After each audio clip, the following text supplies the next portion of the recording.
prix Larry Hudson, c'est un grand honneur. D'abord, je suis un fan du jardinier paresseux qui malheureusement nous a quittés récemment. Donc, j'ai pensé pour toi, Larry. Tu m'as beaucoup inspiré par tes écrits. J'ai tous tes livres, ou à peu près, je les consulte régulièrement. Je consulte le site web aussi du jardinier paresseux. Alors pour moi, c'est vraiment une ressource importante. C'est une motivation, puis c'est aussi une source d'inspiration.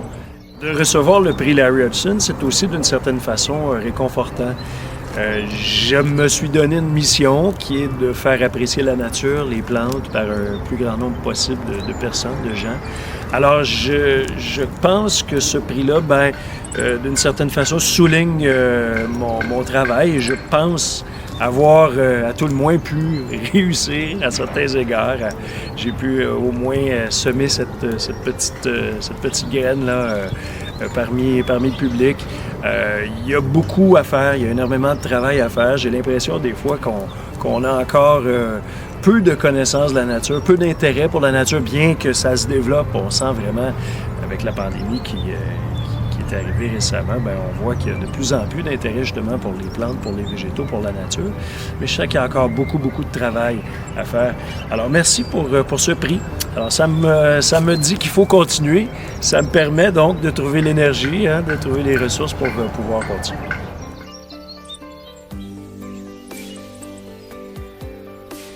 J'ai eu la piqûre pour l'horticulture il y a déjà presque 40 ans. Alors à l'âge de 14 ans, j'ai commencé à travailler pour mon oncle et ma tante Sonia Mondor et mon oncle Pierre Séguin, qui à l'époque avait une pépinière, qui est devenue un jardin, qui s'appelle les Jardins de vos rêves, dans les Bois-Francs à Saint-Ferdinand. Alors déjà à l'âge de 14 ans, je faisais du travail dans la pépinière, mais aussi en aménagement paysager. Alors j'allais sur les chantiers avec mon oncle et ma tante, créer des aménagements pour des clients dans la région.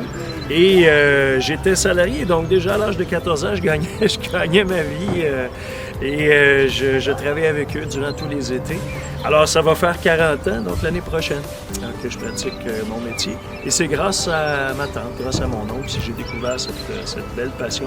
Je pense que c'est le plus beau métier du monde, en fait. Moi, je suis convaincu que d'être jardinier, d'être jardinière, c'est une des plus belles choses qu'on puisse faire dans la vie, sans aucun doute.